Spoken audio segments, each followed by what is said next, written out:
Okay, guys. Welcome to Filling Your Toolbox, Strategies for Communication and Cognition. Okay, just a little bit about On With Life if you're not familiar with On With Life. We serve persons served who have had brain injuries, stroke, other neurological stuff, and then also spinal cord injuries. We have a variety of settings, including long-term care, SEL, neurorestorative, which is a house that helps people transition from inpatient to a home setting. We also have Owl Creek Apartments, and then, of course, outpatient.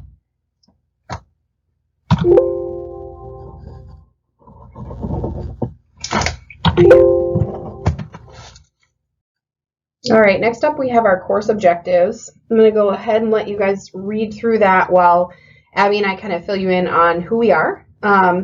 My name is Jess Blau. I'm a CODA Certified Occupational Therapy Assistant in the inpatient program at On With Life.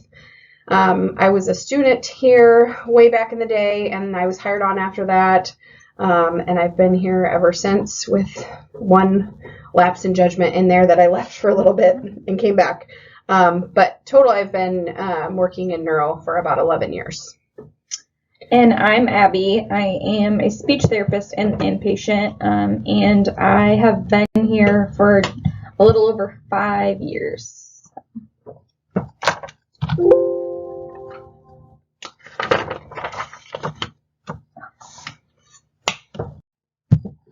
Okay, we're going to jump right into it and just kind of review some language challenges that we see.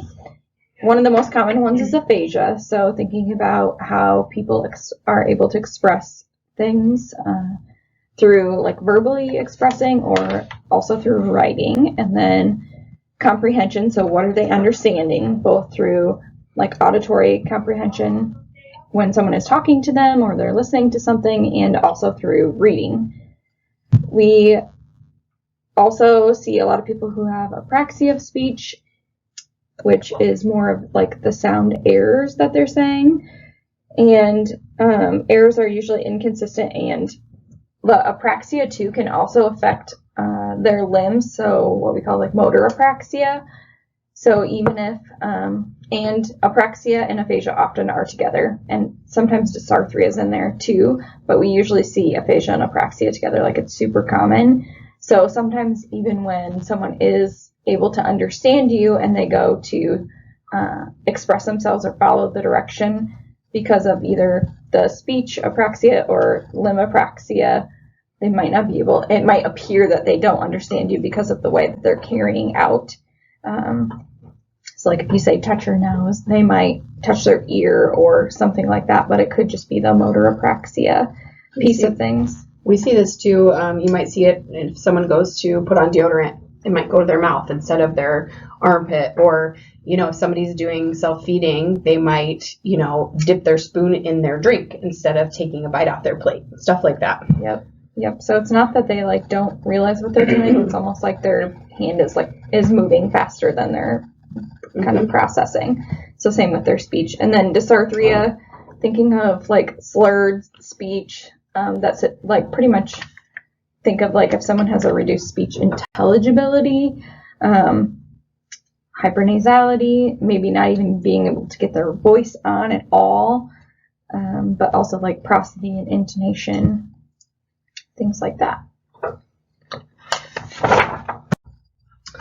All right, things to keep in mind when you are working with person served that have communication difficulties.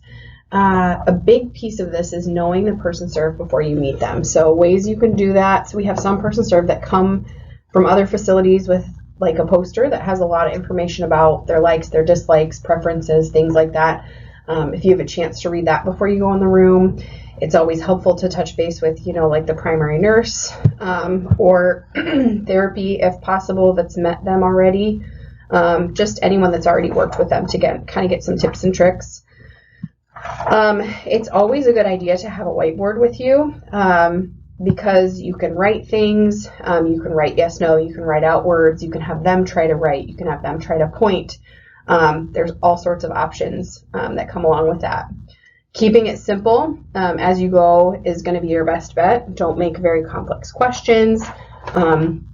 break questions down if you can just into those ask yes/no questions, and keeping it strictly to the yes/no until you know that they are really understanding you.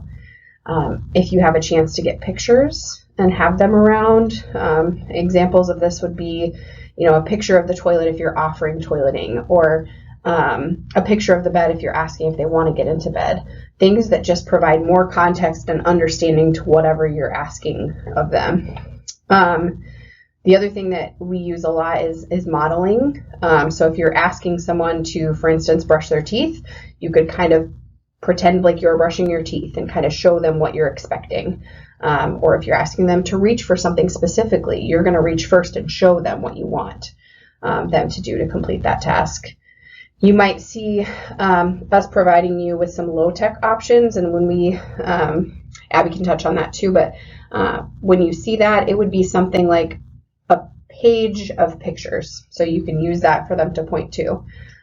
It could be something like a letterboard that they're going to, point out words to you, things like that.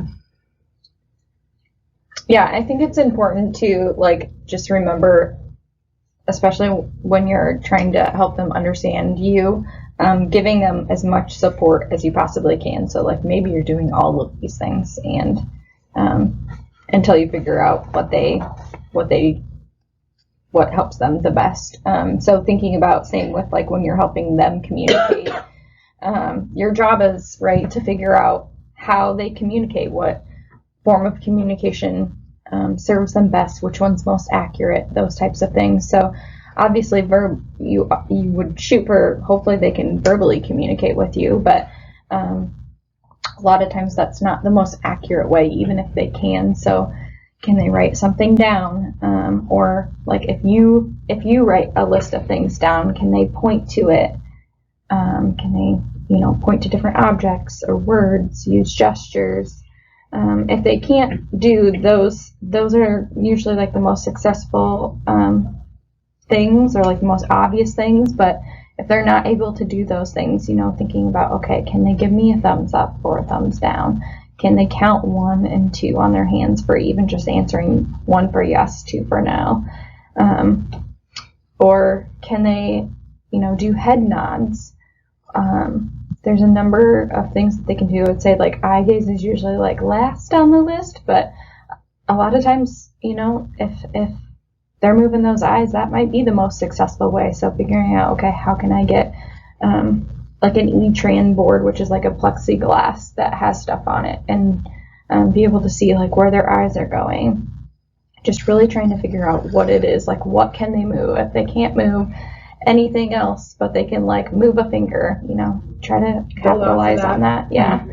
We know it's unrealistic too for you to always be given the time to figure out this information, or sometimes you're just thrown, if it's a CNA or something, you might just be thrown right into a room right when you get on your shift. So we understand that it's not always going to happen. We're just providing you with best case scenario for you to be most successful, and for person served to be most successful in whatever you're asking them to do or trying to help them with. These are the tools that you need. Right. We probably should have said this before, but the reason that we are sharing this information is because it really should be transdisciplinary. What I mean by that is everyone that is working with this person should know.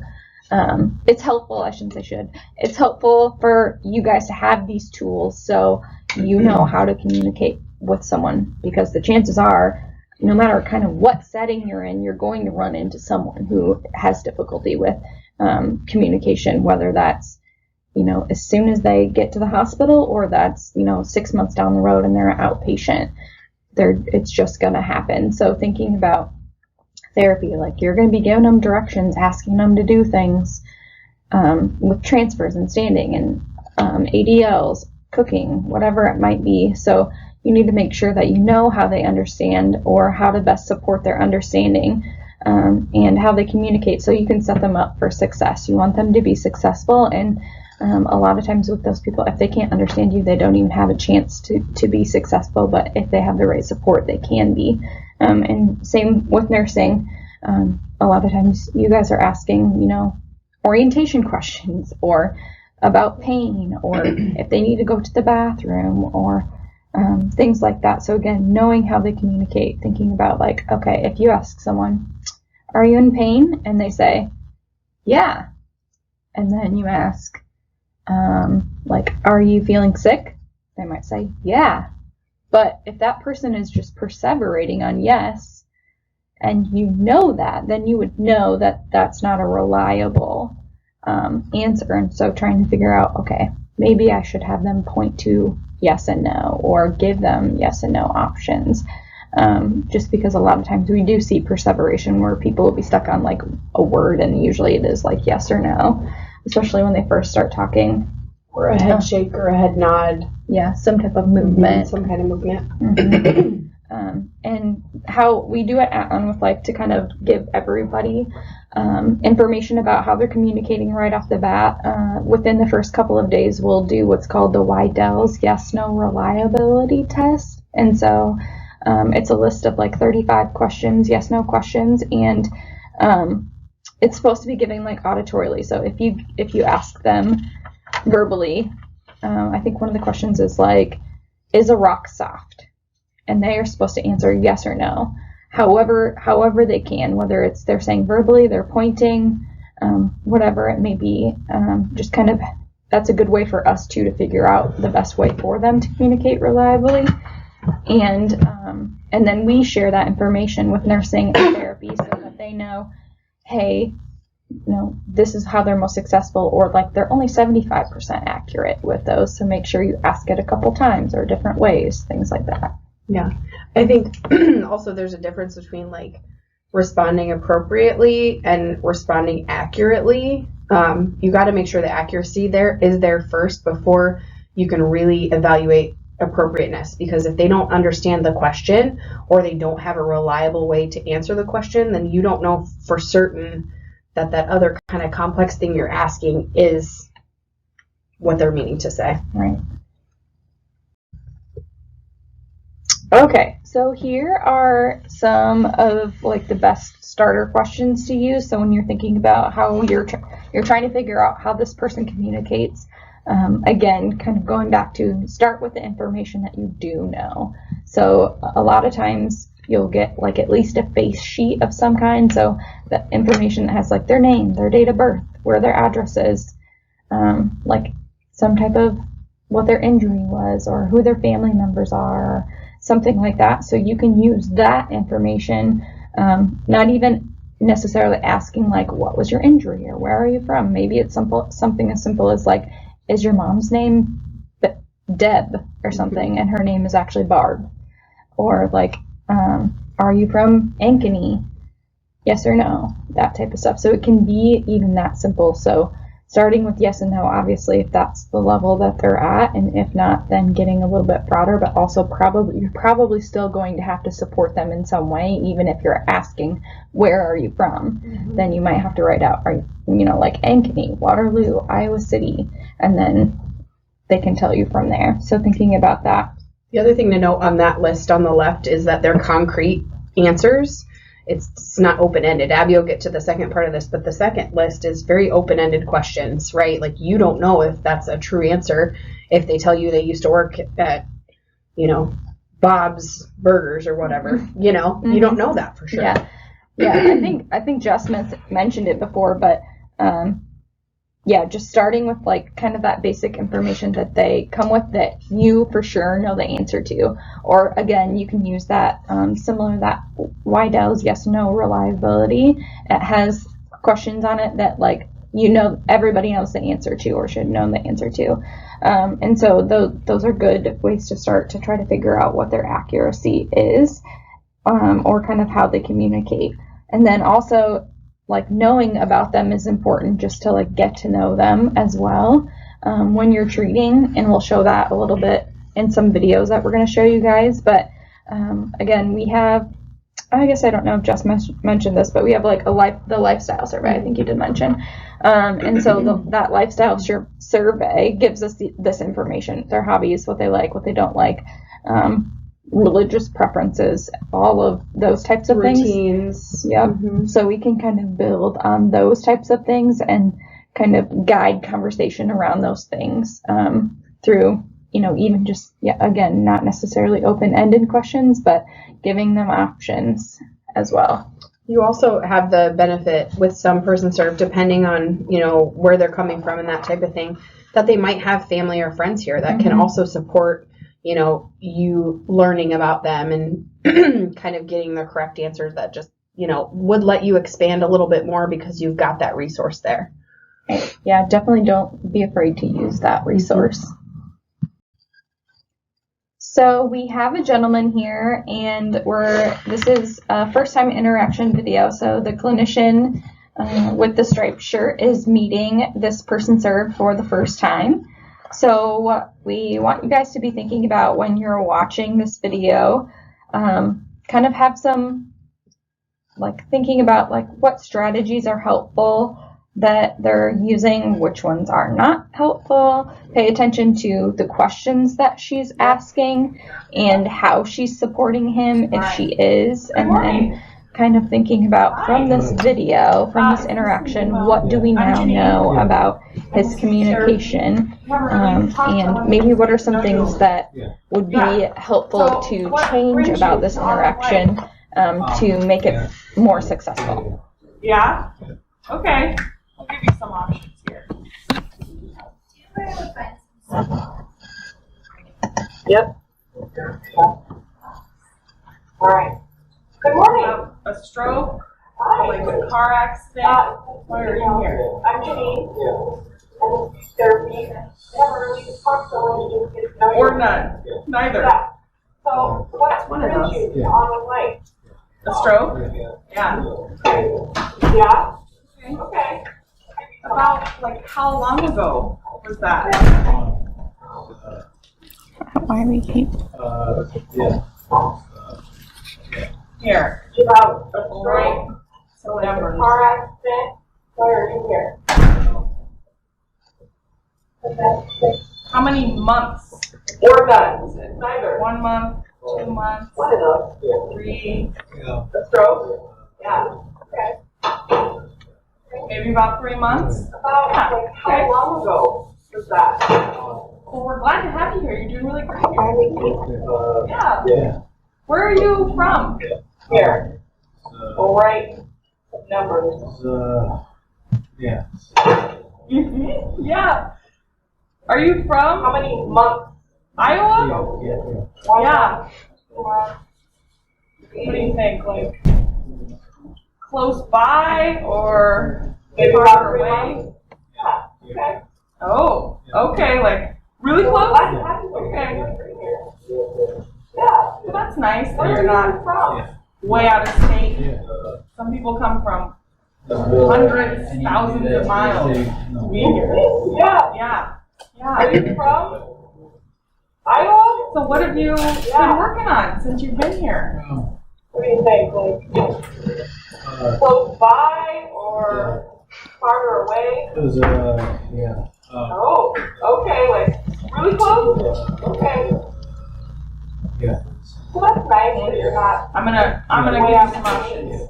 Some people come from. Is this hundreds, good thousands when I of write miles. things out for you? Yeah. Yeah? Yeah. Mm. So what have you been working on? Working on Yeah. language and your speaking. Yeah. Yeah, that's kind of what we work on sometimes. I see you're working on sitting up tall. Yeah. Yeah. Yeah? Yeah. How's that going for you? Good? Yeah. Yeah. Cool. You're doing great. I'm gonna give you some options. Mm-hmm. Oh, I Is had this good when I write things out for you? Do you Yeah. think you could write your name for me? Working on. Yeah, both. Yeah, that's kind of what we work on sometimes. I see you're working on sitting up tall. Yeah. Yeah. rock star with your non-dominant hand. Mhm. Yeah. Cool. So, do you think that Mhm. if someone was talking to you and you couldn't get your words out, Do you could you write them? think Yeah. Yeah? your name for me? Okay, when's your birthday? Write your birthday for me. Yeah. Well.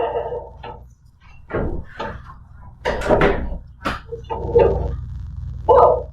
Yeah. your non-dominant hand. So, do you think that? Okay, good Can you job. show me what that? Can you show me what that says, Janine? Yeah. Oh, cross it out. It says model. Okay. Yeah? And I said birthday. Okay, when's your birthday? Should we? When's your birthday for me? Here, I'll give you some options. If I can remember. Here. Here. Narrow it down. Is it in the first part of the year or the second? Can you show me what that? Can you show me what that says, Janine? Oh, cross it out. It says model. Okay. I said January, birthday. February. Should we? Can't be your lifeline, so I don't know. I'll give you some options. Any of those? Yes. February? Yeah. If I can Which one? Yeah. February? Later February? Closer? Narrow it down. Yeah. Okay, gotta go with. Is that in the Yeah. first part of the year or the second part of the year? First part. In February. January, February. Is it in the first week? Yeah. of February? Okay. Any of those? February? Which So one? what, that would be 1, 2, February? 4, 5, Later February? 7. Which day in February? Okay, February. Me too. February 1st is your birthday.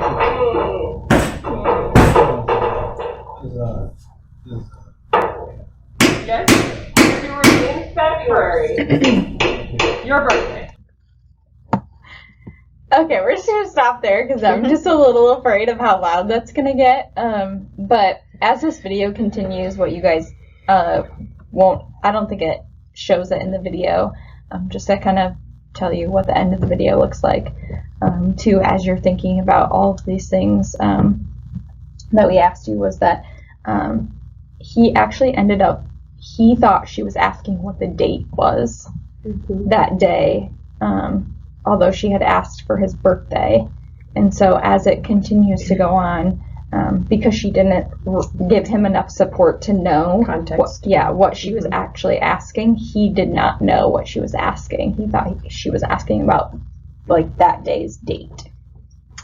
I'll jump in here just to kind of answer some of the questions that Abby posed before the video. Some things that went well with his interaction. She had great eye contact with him. She was giving him the option to point to written responses, which proved to be a good idea for him. She did give him time to attempt those verbal responses. Even though yeah was coming out, you could hear that he was kind of trying to generate something else, right? So she did give him time for that. And there was a point where she kind of trialed that thumbs up, thumbs down to see if that was an option. Some things we can tell about Mo's communication from this clip.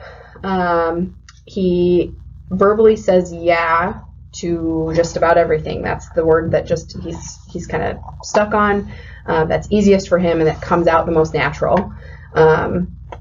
We find out that he can write his name.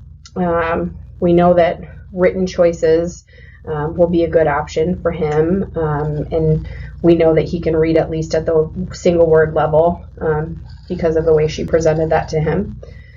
We also know that out of context, he's not likely to be able to kind of understand or follow the conversation. And it'll be hard for us to know if he's not following because you can't see very closely in this video, but he's kind of got a flat affect. So his face is kind of not very full of expression. He's not giving us a lot of body language to kind of confirm that he's kind of on the same page as us or that he's really truly understanding. So it would be easy for a conversation to go awry and two people to be on two different pages and kind of neither one know it, which is kind of what Abby alluded to that happened at the end of the video. Yeah, especially because he is perseverating on that yeah, and so it seems like he's understanding you if you trust that yeah, but it's just kind of naturally what's coming out. Some things that we can work on to improve the next time that we interact with him after this kind of very initial interaction.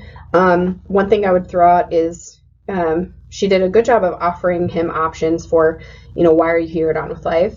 I would have added an other option, because not everybody is here because they've had a stroke or in a car accident, right? We've got lots of multiple other diagnoses that we have come in our doors, and we wouldn't want to try to keep all of that in a box. And we also wouldn't want to discount his reliability or his accuracy just because he didn't have the right option written for him.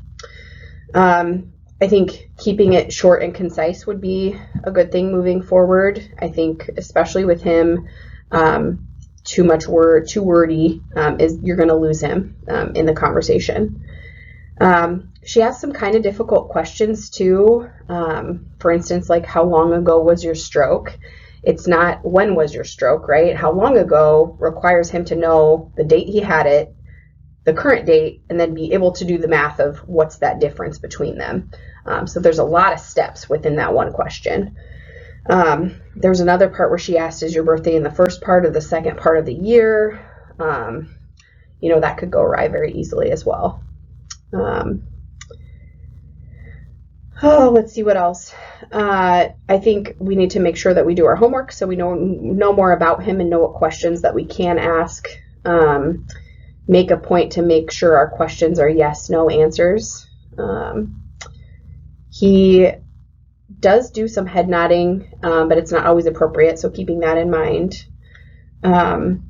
Keeping on track with our questions, so not jumping kind of totally off base to a completely different question, to make sure that he has the best chance to kind of stay within the conversation. If you jump from talking about your injury to your birthday, that's kind of a big jump, and we could lose him in there.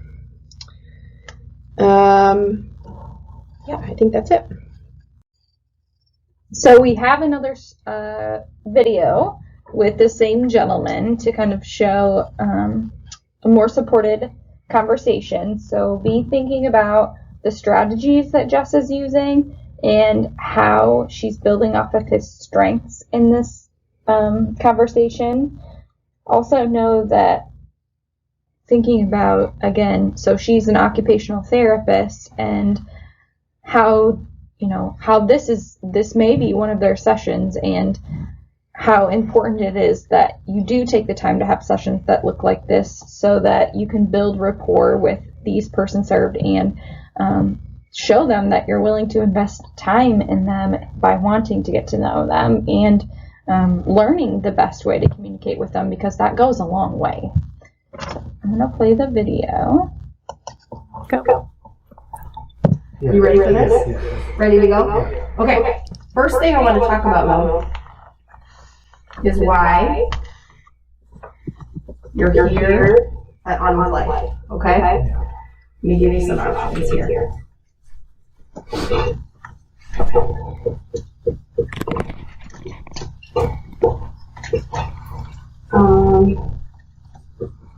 We'll do those three. Is it any of those? A stroke or a car accident, or did something else happen to you? Why you're here? Yeah. Stroke? Yeah. Okay, very good. Go. Yeah. You ready for this? Yeah. Ready to go? Yeah. Okay.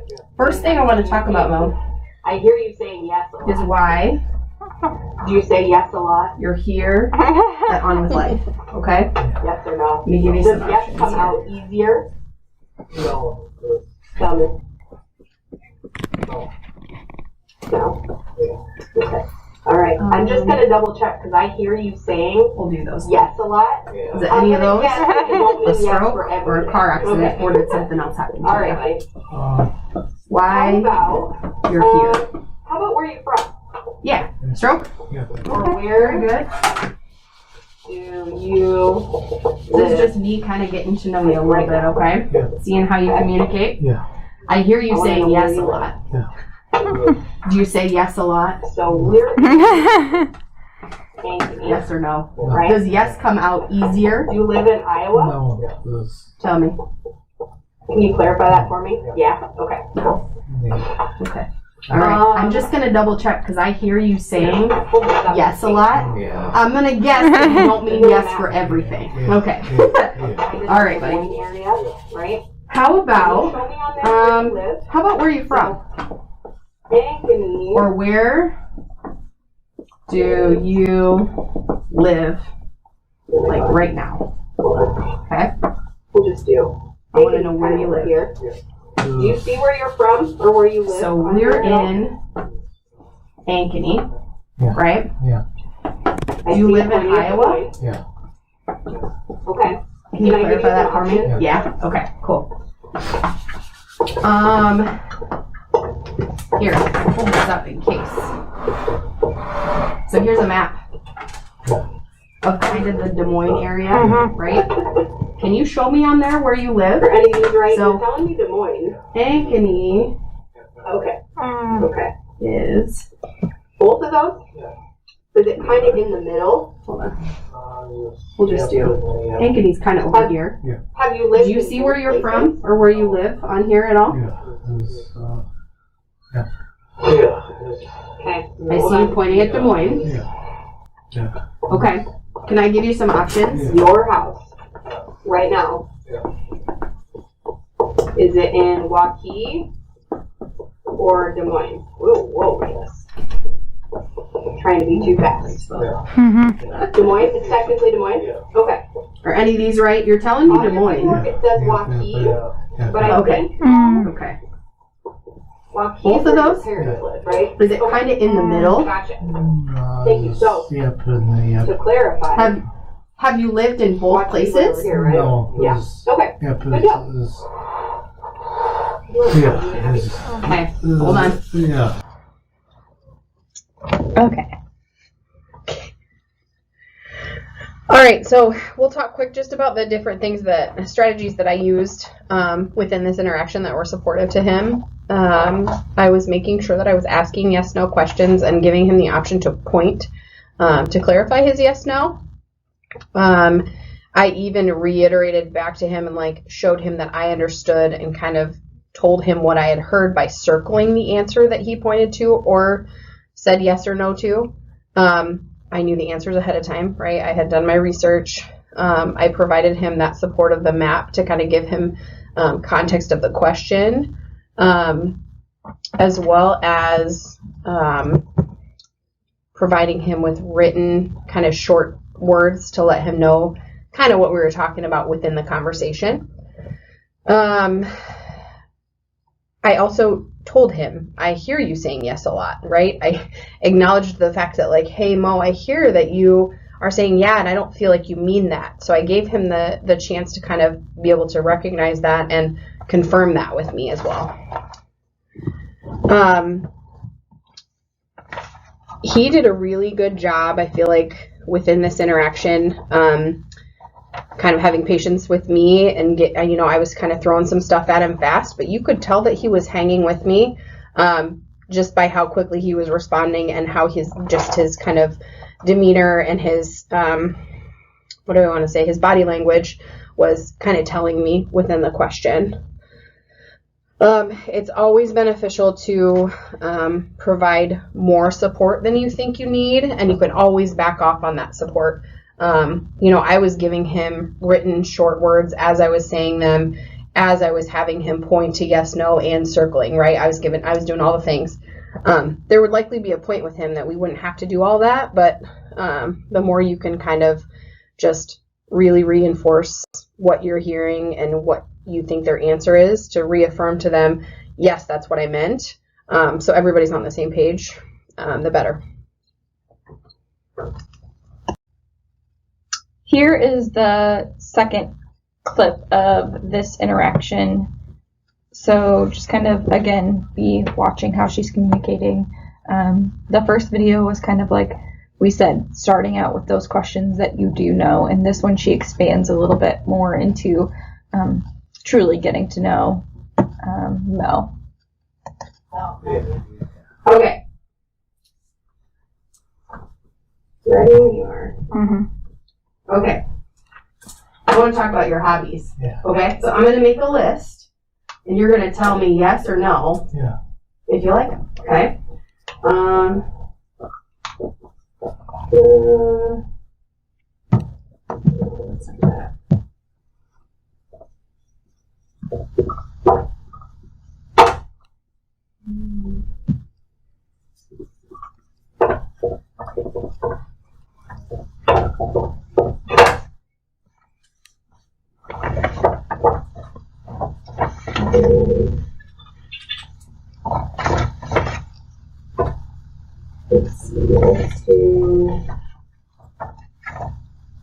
Let's start. We can go off of this. Okay. Ready when you are. Okay. Yes. I want to talk about your hobbies. She wrote down Okay, so I'm going to make a list, hobbies. and you're going to tell me yes or no Gardening. if you like them. Okay. Yes. Really? Oh, I didn't know that one. Okay. All right. Yard work. Yes. Okay. This one too. So as he's doing this, I'm putting a check mark so he sees that he said yes. And he erases it. No games. Okay. Don't mess around with games. You. Okay. I'll come back to that. Okay. Yard work, sports, gardening, movies. Okay. I'm gonna go off of this one. Okay. Let's start with those because we can go off of these.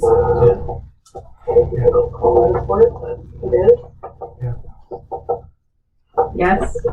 Yes.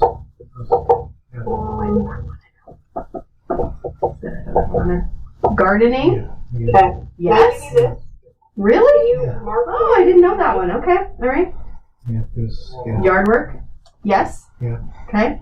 Yeah. This. Yeah. That. You like This golf? one too. Yeah. Yeah. Bowling. Yeah. Okay. Oh. Thank you for fixing All it. of those? No games. Yeah. Yeah. Okay. Don't mess around with Okay. games. Yeah. You. Okay. I'll come back to that. Okay. Yard work, sports, gardening. Do you like to play movies, these cooking. or watch Okay. these?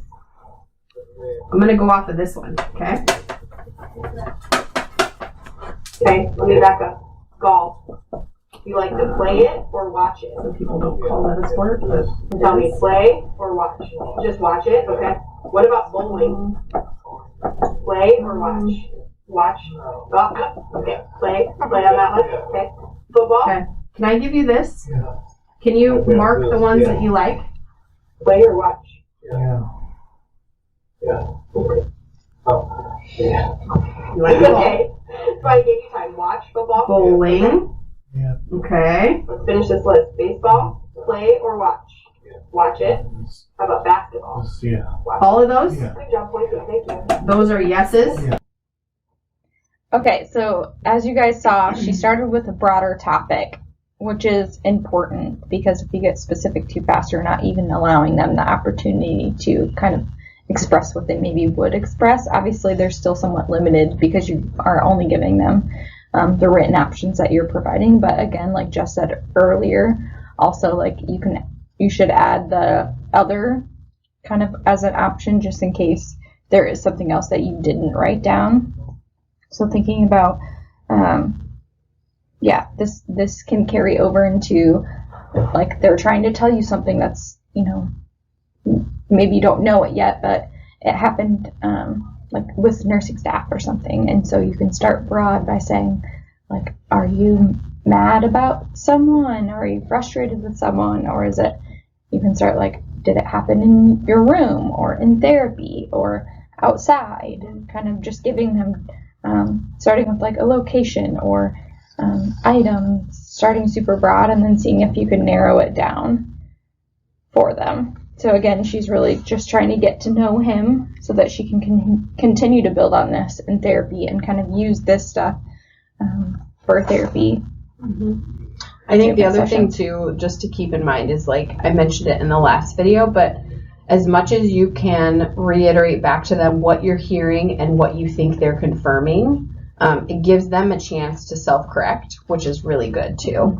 Mm-hmm. The other thing we haven't talked about yet, but just that masks are a huge barrier to communication. And so you saw me, I think in the last video, kind of pull my mask down. We may have person served that do better seeing your mouth and seeing the question. So we have clear masks that we have used during COVID and after if we are in a mask, not a mask-free time. We're lucky right now that we are, but just know that masks themselves, if we're in a time that we're wearing them, can be a huge barrier. Yeah. Person served can't read your face and your expression and let alone kind of hear you very well through it or read your mouth and lips. So, interaction strategies. If you feel like you're failing, what do you do? Right? This is a good question and a good kind of thing to bring into light, because there are going to be times where you walk out of an interaction and you're like, gosh, that was not good, right? I think a really big thing that people often kind of breeze over is just acknowledging the elephant in the room, right? Like, man, this is hard stuff. You're doing a really good job. We're both trying here. Thanks for working with me, right? Or, gosh, this communication stuff is frustrating, right? I think there's a lot to be said about, kind of empathizing with the situation and the difficulty of what they're trying to get across to you, and how their injury really has changed that for them. Reassuring them is always a good thing. Like, I know you're trying hard. I recognize that you're doing all you can, stuff like that. Reiterating to them, gosh, this is frustrating, but I can tell you're not going to give up, and we're going to really figure this out. Like I did with Mo, clarifying what you can. So even if, you have somebody who's very aphasic and you only caught a very small portion of what they said to you or what they've explained to you, reiterate and clarify to them what you do know that you have understood. I'm not quite catching, what happened today with nursing, but I did hear that you're upset about it. Something like that. Or, I'm not sure what you did in therapy today, but I know you're tired after it. Something like that just clarifies, like, hey, I still got a portion of this piece of that. And there's definitely a lot to be said about circling back later. Person served can get tired and fatigued, just as they would with the muscle with their communication. So saying, hey, we're going to put a pause on this. I'm going to circle back, in 20 minutes, or our next session, we're going to talk about this, whatever that looks like, reassuring that you still want to know, but just telling them, like, hey, there's a lot of benefit to letting your brain kind of rest for a minute and try to kind of collect your thoughts. We're going to kind of move to communication in combination with cognition. So, a lot of times person served don't just have just communication and just cognition. A lot of times they come together. And so kind of going to talk about some tips for those, and then kind of go into more detail here in a second about like the specific cognitive challenges that we see. So a couple of the biggest like takeaway things for when you're talking about communication, tips with the people that we work with that will take you pretty far with the person served is just making sure that when you're talking about the person served that you're talking to them about them instead of talking about them to someone else. So like, for instance, saying like, instead of saying like, talking to the person served's wife, saying, yeah, they're doing so well at, getting dressed in the morning or using the eye gaze device or whatever it may be, talking to that person served and saying, what you have been doing, so kind of like indirectly talking to their family member or whoever it may be, but like you have been making so much progress on getting dressed. Like I saw you put your pants on by yourself this morning or whatever it may be, instead of saying like they put their pants on by themselves.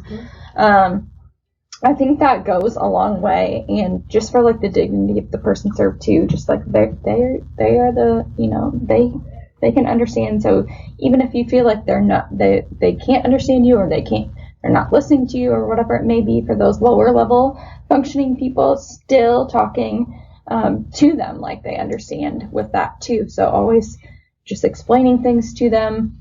Obviously it's okay to keep it simple, but still saying, like, okay, I'm going to, I think Jess will talk a little bit about this too, but like saying, okay, I need you to, like when you're giving them a verbal direction, saying like, I need you to lift your hand, I need you to open your fingers, giving them all of those things, and allowing them the opportunity to show you that they can do those things. I think, just talking to them like they understand, even if you feel like, they present like they may not respond to everything and things like that, making sure that you're still talking to them like they do. The other thing too is we run into, especially with, we'll talk in a minute about our disorders of consciousness, person served and low level person served, but we run into families and friends that just they don't kind of know what they're seeing and how to interpret it, and so there are times where they're over attributing what they think they're seeing, and so it's our job not to be dream crushers, obviously, but we do want to provide them with the tools to really understand and know what that does look like when they're accurately responding and appropriately responding. So it would be something like, Abby, hey, I saw you move your head. Let's work on making sure that's what you meant to do. So we would ask them to do it again several times, right? Repeat that thing so I know that you're understanding me and that you're actually choosing to make that movement. Mm-hmm. Yeah, a lot of times our bodies just kind of respond in different ways to the things that we feel or hear or see. And so, yeah, like Joe said, consistency with those is huge. All right, we're going to talk a little bit about our disorders of consciousness, person served, and anyone who's kind of lower level. You've probably heard, in orientation or heard us as therapists or other staff talk about verbal prep. It's just very important for these folks to know what you're doing and why. It's not our job to try to understand or know if they can understand us. It's our job to give them all the tools to be able to do that and to follow those commands. So this would look like, hey, Abby, we're going to get you dressed. You're going to feel me touch your arm. And we're going to lift it to get your shirt on, something like that. The other thing that we use a lot is hand-over-hand assistance. It basically just means that you're carrying the person served through whatever task you want them to do. For an example, you might put a washcloth in their hand and you are helping them wash their face or comb their hair or whatever else like that. I mentioned it previously, but you want to always provide way more support than you think you need to in context, and you can always back off on that. So that includes verbally prepping them, that includes maybe writing things down, showing them a video, modeling it, showing them a picture, anything like that. You always want to allow more time for processing with these folks. You might give them a command and I wouldn't expect them to follow it in 5 seconds. You got to give them that extra time to kind of make those connections and make what they're understanding and interpreting, make their bodies do that, what you want them to do. And then a big one with these folks too is decreasing distractions. So that means moving to a quieter space, maybe turning off their TV, moving out of the therapy gym or out of maybe the nursing hub and into their room, anything that provides them with like a less busy environment or gets them out of high traffic areas. This also could look like asking a family member to kind of decrease their interactions during a session, or even ask them to leave a session or leave, if you're doing incontinence cares or if you're getting them into bed. You want to make sure you're advocating for the person served if you can tell that whatever is overstimulating to them is really affecting them.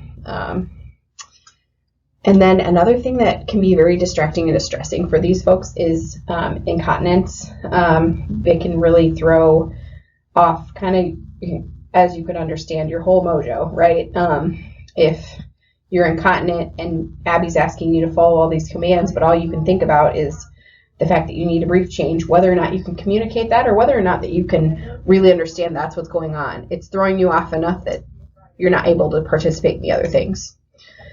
All of these things take practice. As a new clinician, as a new staff member, I will say that verbal prep and hand over hand are things that get easier and less clumsy and feel more comfortable the more practice that you do. So I encourage all of you to really dive into that and practice as much as you can. Yeah, there's usually a lot of like awkward silence and that type of stuff because they aren't able to communicate. So there's lots of kind of awkward or quiet moments. So just being okay with that sometimes is really hard for people, and we tend to just want to Fill the space. Yeah.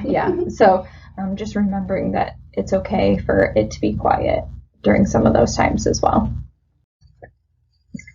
Although we know a lot of people come with more challenges than just these ones that we have here on this slide. These are the ones that we see cause the largest challenges. Specifically, awareness to deficits is one of the hardest challenges because you can't teach awareness. When someone is unaware of their deficits, they might not think anything's wrong with them. They might not, they'll have a hard time understanding why they're doing certain things. So we try to kind of force awareness by videotaping them to reflect have them self-reflect what they did during the session, or doing like goal plan do review so they can follow through with things. Sometimes we'll put someone on the driving simulator that we maybe would never recommend that they go back to driving right away, but they aren't seeing that they can't pay attention to certain things or divide their attention, that type of stuff. So throwing them on the driving simulator and hoping that just gives them some good feedback of like, oh, I crashed the car. That probably means that I'm maybe not doing as well. Sometimes it does backfire on us, and they, their brains are wired to tell them like, well, it would be better if it was a real car or whatever. Mm-hmm. So just still continuing to try to kind of give them that insight because they aren't able to see it. Thinking about, again, it kind of correlates with like big picture things. So a lot of times people aren't able to see if I practice my standing, that will carry over to walking, right? They just want to jump right to the walking, even though it may not be safe or whatever it may be. So trying to help them understand through like goal planning and things, again, memory and attention. To have memory, you gotta have attention. So if you don't have attention, it's harder to hold on to information, specifically usually new information, right? So any types of strategies and things that you can do with that. And then also slow processing is pretty common. So making sure that you're allowing them the time that they need to process that information first to know whether they can truly kind of understand or follow through to, despite maybe even having cognitive or communication challenges on top of that. The other thing that kind of goes along with awareness of deficits and kind of insight, you might hear us say, this is a dignity of risk situation. And that often happens when we have someone who's like self-transferring, right? Where their balance is almost okay, but not quite where we would want it to be. So we would maybe implement like a transfer checkoff list, or maybe modify their environment and give them reminders around the room, etc. The big thing with this shift is it just really puts it back more on the staff to kind of modify their environment and modify the things that are going to make them successful, versus expecting them to switch gears and understand magically that they're not going to be safe or that their balance is off. Right. A lot of times, for instance, if you have someone who's self-transferring and you put a lap restraint on them, well, that just frankly makes them very angry. Right. So that's kind of where that dignity of risk comes into, is like you kind of have to choose your battles, Mm-hmm. So thinking like, okay, well, we're going to keep the lap restraint off, knowing that this person is probably going to self-transfer type of thing. And so you just kind of have to use your judgment there. But we're going to make their room as safe as we can, Mm-hmm. or maybe we're going to switch up their wheelchair so it's easier for them to set up, or maybe we're going to, the way that their room is set up, they can't get in there with their wheelchair as easily, so it takes them longer to do a self-transfer. Right. That gives staff enough time to get in there, whatever it may be. Put their room as close as you can get to the nurse's station, things like that. Yep. with those cognitive challenges come even more challenges. So refusals, rigidity, frustration tolerance, all of the things listed above are the hardest challenges that we kind of are up against. But our job is to figure out why these things are happening or how we can support them even though they are happening, or where we can meet them when these things are happening. So thinking about refusals, especially in combination with communication, there's usually a reason that they're refusing.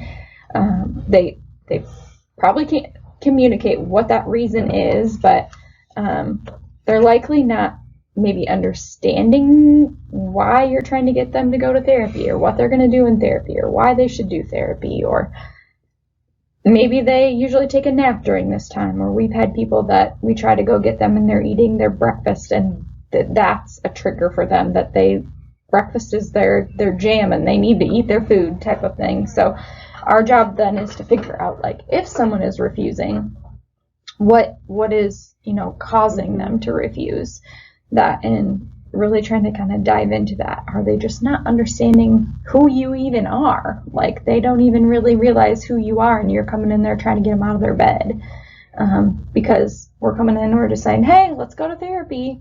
Well, we didn't give them any support to understand. So making sure, again, you're going back to those communication strategies, writing it down, writing what you're going to do, the plan, why it's important, all of that stuff. Giving the communication support so that they have the most success to understand kind of what you're asking of them. Mm-hmm. And just thinking about a lot of people, we all kind of get set in our ways, and so like having that, a lot of times it's best when they have structure. So trying to give them as much structure as they can, and it may just be that they can't control a lot of things, and now they know this is one thing that they can control. So just trying to figure out, kind of problem solve through what is actually causing that. So yeah, just thinking about, like, if they are frustrated or kind of have that rigidity, thinking about being kind of out of the box with what you're planning, or making it as relatable as possible to their real life. Mm-hmm. And if something isn't going well, being able to be flexible and change what you're doing is really important, because if you just keep sticking with what you're doing, you're not going to get very far, and you're going to lose a lot of chips with them. And then they're not going to want to participate the next time you go to see them. So thinking about how you can modify the things that you're working on. A lot of times, too, emotions come on fast, and they're hard to turn off. So if, it might just be like a flip of a switch, and they're mad at you, and they might stay mad, and it's going to be hard to, kind of talk them off of that. So kind of trying to get ahead of that if you can, and just kind of, it's usually a learning process to know kind of what is causing that. We see lots of neurobehavioral challenges, so just overall cognition leads to a lot of challenges. So if they don't know what day it is, why they're there, what they're doing, all of that stuff, but they can walk, that gives us some big challenges, because they're going to be unsafe and not understand why they can or can't do things. So thinking about all of those things. A lot of times a trigger for people, especially with communication stuff, is asking too many questions or talking too much. That's like one of the biggest triggers. Is if you just keep asking them questions, they're gonna get mad at you. Mm-hmm. Because one, it's hard for them to communicate, and two, they just think we're annoying. But so just keeping that in mind too, that it might just be something as simple as, okay, you're like over bombarding this person's serve, and you just again need to be okay with the silence. So some things that can kind of help you work through, if you're struggling with a person served that is refusing you or is having poor participation, we worded this as don't ask, tell, and that sounds very bossy, but really it's giving them in the affirmative what you want them to do. So don't tell them, don't grab for your brief. Tell them, I need you to hold on to the bed rail while we're changing your brief, right? Give them the positive thing to do versus saying the thing not to do, because all of us, if someone tells you not to think about a pink elephant, you're all thinking about a pink elephant right now, right? So you need to be thinking about how you're wording your expectations. Whenever you can, offer options. As Abby mentioned, there's a big portion of their time here is out of their control. We try to give them as much as we can when we can, but offering them options. We need to get your brief changed.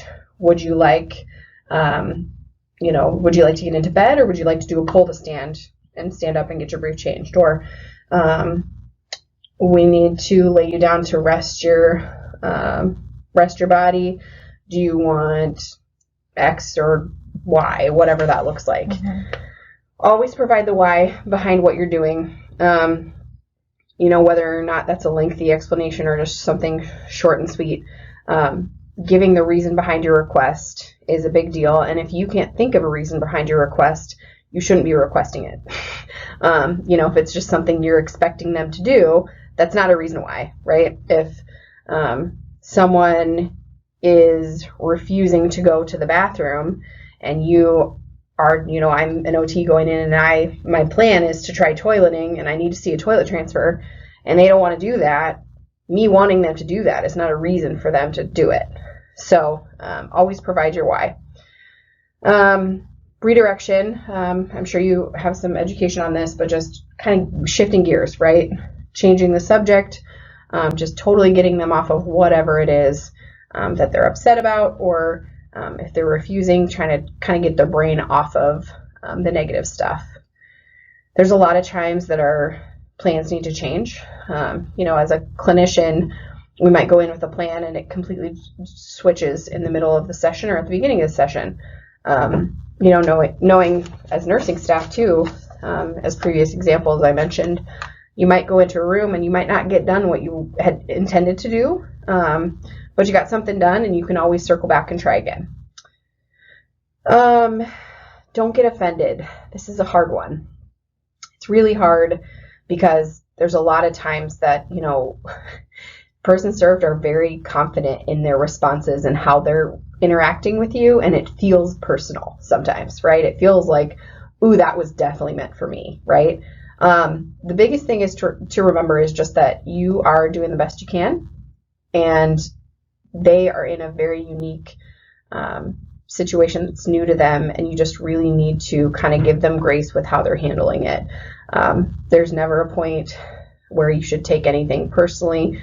Not to say there might be something said or done that is upsetting to you, but just know that it's nothing that you should really carry with you for too long. If it is something that's heavy, that's a good chance to kind of talk with your coworkers or your boss and just kind of get it off your chest.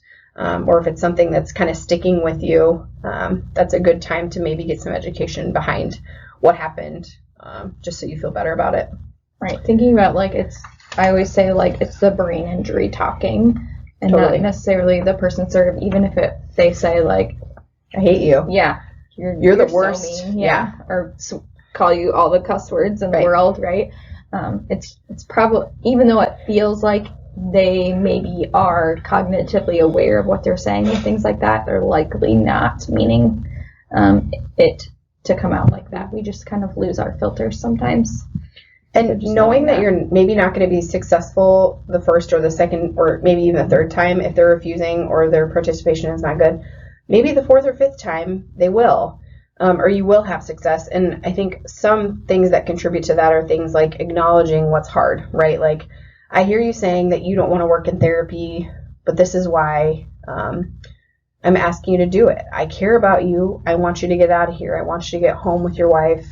Really relating it back to things that are important to them, and just showing that you care. I think, somebody can refuse you 9 out of 10 times, but that 10th time makes it worth it, right? So just showing the empathy and giving them the grace, like I said, in all situations, because most of us haven't lived this, right? Mm-hmm. And who are we to have expectations on how someone should handle it or work through it?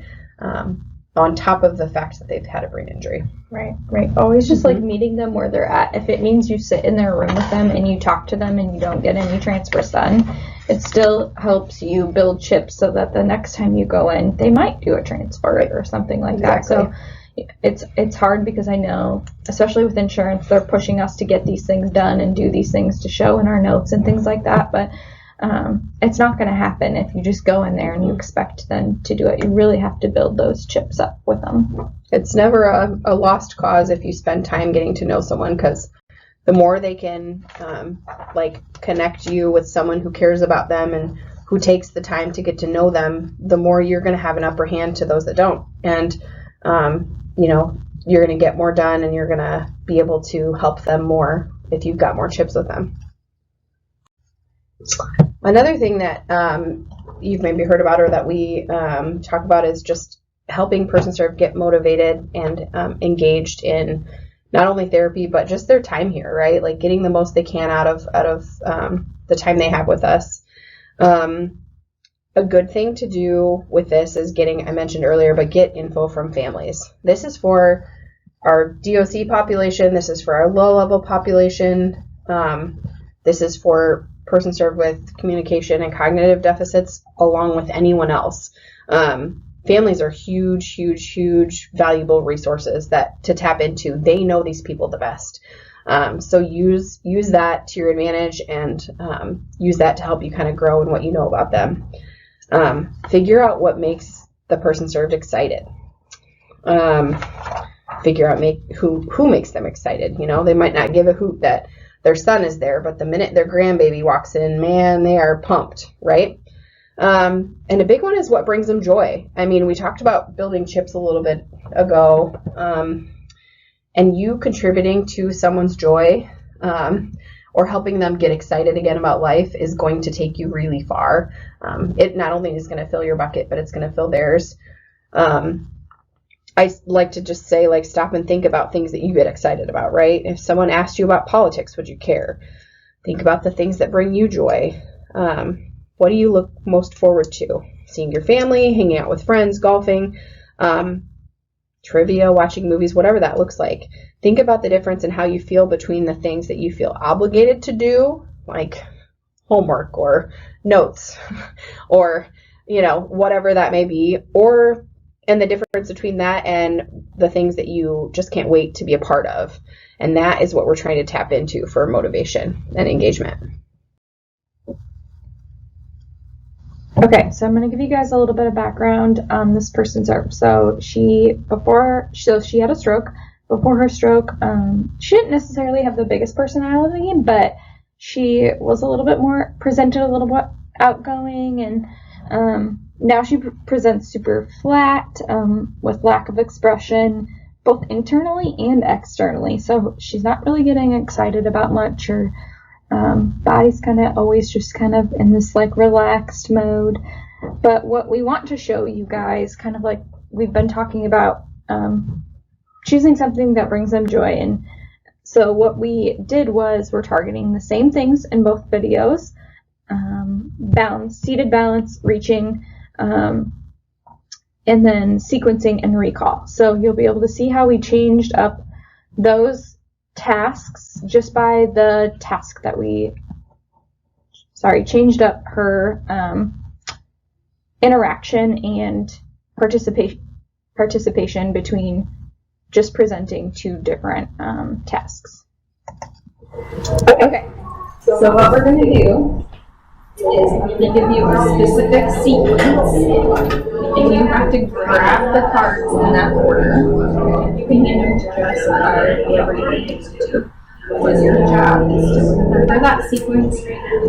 Sorry, there is a lot of background noise, and I believe both of these videos, so just bear with me. But basically what she's doing is she has to grab the cards in a specific sequence, and I think she's going to give them to one of us. And then reach out and grab those cards. Okay, we're working on your ability to maintain your balance while you're also working at the same time. Okay, so the sequence is going to be parts, spades, diamonds, So I'm just clubs. gonna mute it because it's super loud, but I'll tell her the sequence. So I have 4 piles, diamonds, suits, and then she needs to grab those cards in that order and give them to me.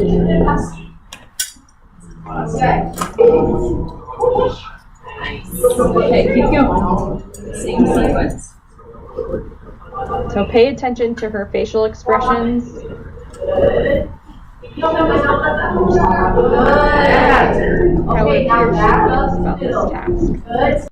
Okay, so then the next video, we're targeting the same task, the reaching the sequencing, and pay attention to how she presents and just like her engagement.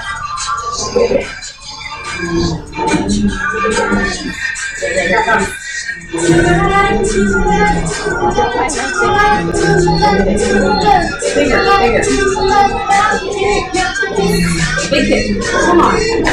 Okay, ready?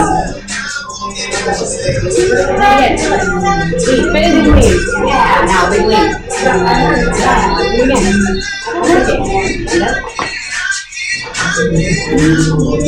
Yeah, girl.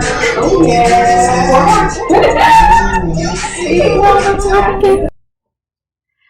So you can see that she has a little smile on her face and she's kind of getting into it a little bit. So it just shows that, like, if you choose, kind of thinking about what you want to target, but then choosing something that they're actually interested in or something that motivates them can take you a long way.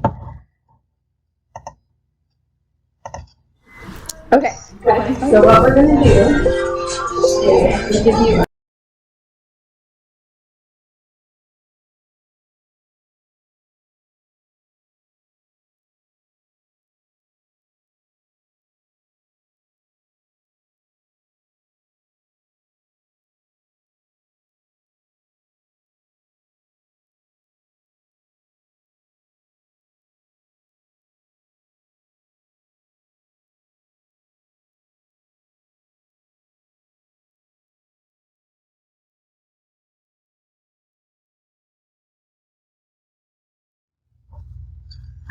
Okay, so the biggest takeaways that we have for you guys, that if you're going to take anything away from this entire presentation, are these things. So when you're thinking about communication, or you know someone, you're going to see someone who has aphasia or apraxia or whatever it may be, maybe even it's just a cognition deficit, carry a whiteboard with you. Take a whiteboard with you, write everything down. Give them as much support as you possibly can. So trying to kind of give them, what we mean by grade communication trials is like giving them an appropriate level of question or expectation. So like asking them a yes, no versus a broad open question. And then confirming your answers. So repeating it back to them, writing down what they said, whatever it may be, until you get to know them and how accurate their responses are. It's important to do these things. I already said providing as much support as possible. The population that we work with is challenging, but don't give up. They are so worth it. So making sure that you're trying to kind of meet them where they're at and continuing to build that rapport with them. It's super important and will take them so far. They'll believe in anything you say if you can get that rapport built from the start. So making sure too that, I know we're lucky at On With Life and we all work together so closely, but if you don't necessarily work super close, or you're not in the same building or whatever it may be with PT, OT, nursing, all of that stuff, making sure that you are communicating with them, especially if you're the speech therapist, making sure the team knows, or there's like a way for them to know. We didn't mention it, but On With Life, we also have, we call it the purple sheet, but it's a sheet that tells whoever is in their room how they communicate. So what their yes, no reliability is, the best ways to support them. Write it down, show them pictures, show them models, whatever it may be, and how they communicate. They can verbally communicate. They use thumbs up, thumbs down, whatever it may be. So we just kind of have like a checklist, and we check the ones that apply and write some notes on there. So that way, if for some reason they miss an email or that we don't catch them, they do still know how this person communicates, just because it is so important for everyone to know. So yeah, capitalizing on that, like, there's no silo when it comes to therapy. Just because you're PT/OT doesn't mean, or rec or whatever it may be, doesn't mean you shouldn't have these skills that a speech therapist may have more training on, because when you have these skills, it will take that person so much further. Okay, guys, that's a wrap. Thank you guys so much for joining our presentation. Jess and I left our emails on here, so if you guys have any questions, literally about anything, we also, hopefully you guys will get the extra attachments that we have, some low-tech